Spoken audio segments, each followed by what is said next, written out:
لیکن اس سے پہلے میں ایک بات کرنا چاہتا ہوں. آج ہماری میٹنگ ہوئی ہماری سینٹرل لیڈرشپ کی جو سینئر لیڈرشپ ہے, اور ہم ساروں کو جو اعظم سواتی سے کیا گیا ہے, اس سے پہلے شہباز گل سے کیا گیا, اس کے اوپر میں نے شور میرے اوپر خیر کنٹیمپٹ کیس بھی لگا, دہشت گردی کا کیس میرے اوپر ہو گیا, اور تب بھی میرا مسئلہ تو کسٹوڈیل ٹارچر کا تھا کہ ایک آدمی کو آپ کس قانون کے تحت آپ اس کو پکڑ کے, یا جو غلطی کی عدالت میں قانون بنے ہوئے ہیں, آپ جا کے ان کے اوپر ایکشن لیں, کس قانون کے تحت پکڑ کے اس کو مارا, ٹارچر کیا, ننگا کیا. وہ ایک اور جمیل فاروقی, وہ بھی وہ جرنلسٹ ہیں, وہ کہتے ہیں میرے سے یہ کیا گیا. عمران ریاض کو پکڑ کے ایک چھوٹے سے کمرے میں بند کر دیا گیا. تو لیکن جو اعظم سواتی سے کیا, میں آج اپنی قوم کے سامنے یہ چیز اس لیے رکھنا چاہتا ہوں کہ ایک پاکستانی ہوتے ہوئے, اب میں یہ نہیں کہہ رہا کہ میں کسی پارٹی کا ہیڈ ہوں, پاکستانی ہوتے ہوئے یہ مجھے اتنی شرم آئی ہے کہ ہم اپنے لوگوں کو اس طرح ٹریٹ کر سکتے ہیں, کہ ہم ان کو اس طرح ذلیل کر سکتے ہیں.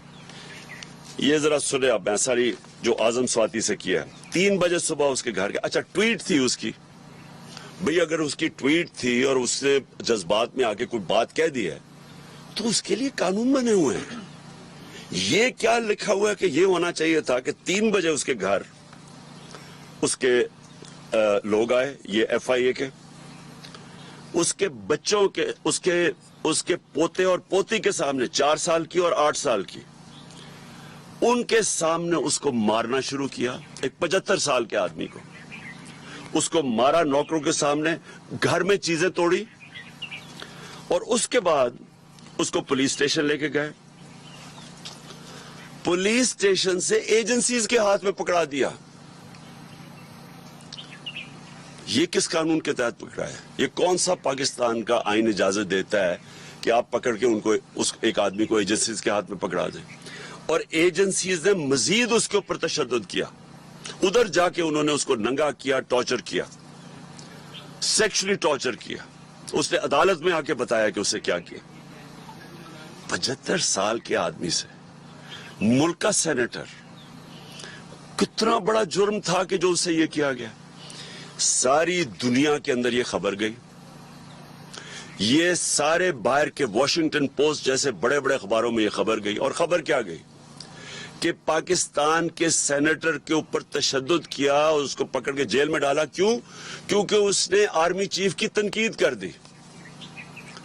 آپ دنیا جمہوریت کے اندر یہ کوئی آرمی چیف کی تنقید کرنے پہ یہ ہوتا ہے کیا؟ یہ سزا ملتی ہے؟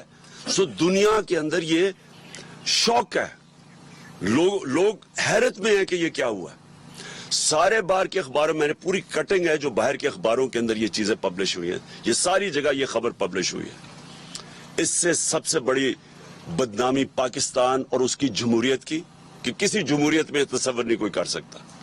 اس کے بعد پاکستانی فوج کی اور پاکستان کے آرمی چیف کی, یہ ان کی بدنامی ہوئی کہ یہ اس کا مطلب کہ فوج آؤٹ آف کنٹرول ہے, فوج آرمی چیف, یہ اس کا مطلب کہ کوئی قانون کے اوپر ہے, وہ کچھ بھی کر سکتے ہیں ملک میں.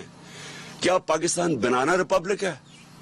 اور کیا ایک آئین ہمیں انسان کو ڈگنیٹی نہیں دیتا؟ کہ آئین ہماری عزت کو پروٹیکٹ نہیں کرتا کہ اس طرح انسان سے کیا جائے؟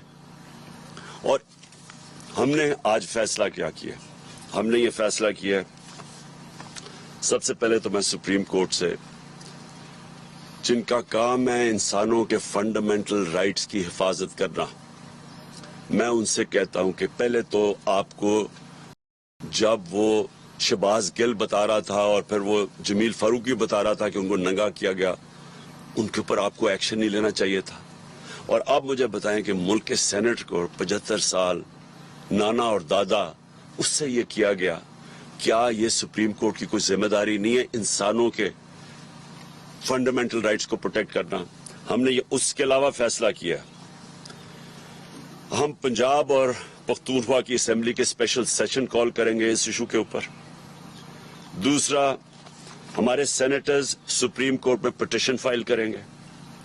تیسرا، ہم انٹرنیشنل آرگنائزیشنز کو اپروچ کریں گے اب، جس کے اندر نمبر 1 ہیومن رائٹ کمیٹی جو جنیوا میں آن ٹارچر ہے، اس کی ICCPR جو ان کی ہے اس کے مطابق اس کے اوپر ہم ان کے اوپر پورا لکھیں گے کہ اس سے کیا ہوا ہے.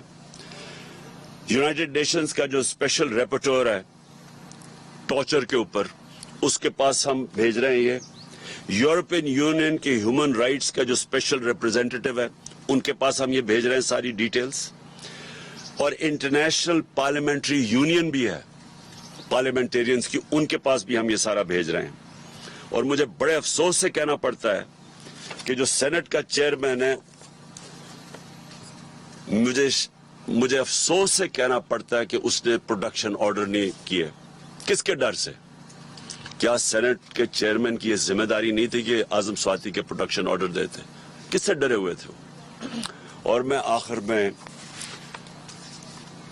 جو آدمی ذمہ دار ہے اس کا، مجھے پتا ہے کہ جب سے ایک آدمی کی پوسٹنگ ہوئی ہے اسلام آباد میں اس طرح کی چیزیں ہونی شروع ہو گئی ہیں. یہ جو سارے تشدد کے کیس ہیں جب سے وہ یہاں آیا تب سے ہوا ہے. اس کے خلاف ایکشن لینا چاہیے.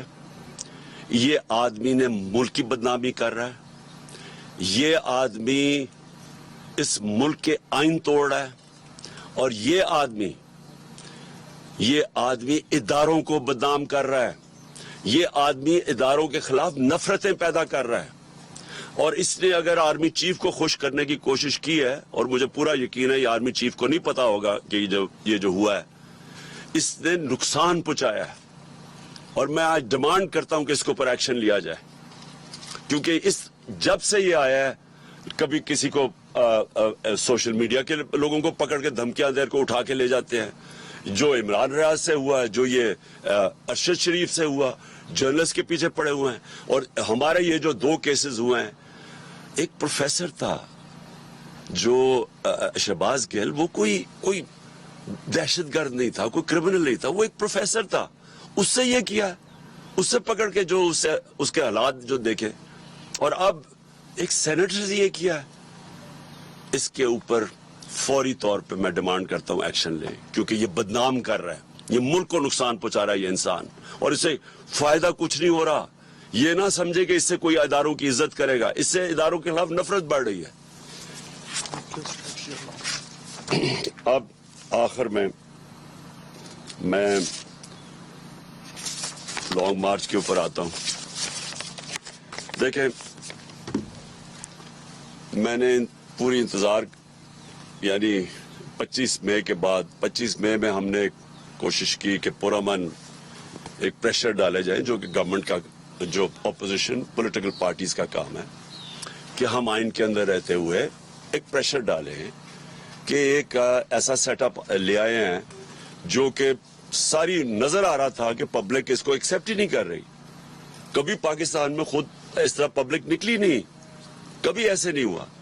تو جب پبلک نہیں ایکسیپٹ کر رہی، اور انہوں نے یہ وہاں سندھ ہاؤس میں منڈی لگی ہوئی ہے کہ آپ نے قیمتیں لگا کے لوگوں کے ضمیر خرید کے لوٹے بنا کے تو آپ نے اسمبلی کرائی ہے. اور پھر واضح اب تو سب کو پتا چل گیا نا سائفر کا، کیونکہ میں ان کا شکریہ ادا کرنا چاہتا ہوں ان کا یہ جو آڈیو لیکس میں، کہ اب ساروں کو پتا چل گیا. پہلے تو کہتے تھے سائفر ہے ہی نہیں، اب سب کو پتا چل گیا کہ سائفر ہے. تو یہ بیرونی پریشر، بیرونی انہوں نے دھمکی ملی تھی کہ جناب عمران خان کو ہٹاؤ اور شہباز شریف کو لے آؤ، کیونکہ عمران خان کو ہٹانے میں تو شہباز شریف نہیں آنا تھا. تو یہ تو سارا واضح ہو گیا کہ پبلک نے یہ نہیں ایکسیپٹ کیا. اور پبلک کو خاص پھر اوپر سے معیشت نیچے لے گئے، مہنگائی اسپانوں پہ چلی گئی. مہنگائی کم کرنے آئے تھے، 50 سال میں سب سے زیادہ مہنگائی ہے آج پاکستان میں. تو انڈسٹری بند ہو رہی ہے، ایکسپورٹس نیچے جا رہی ہیں، ریمیٹنسز نیچے جا رہی ہیں، اور صرف ایک ہی اب سلوشن ہے، کس طرح ان کو کوئی قرضے دے دے یا قرضے معاف کروا دے.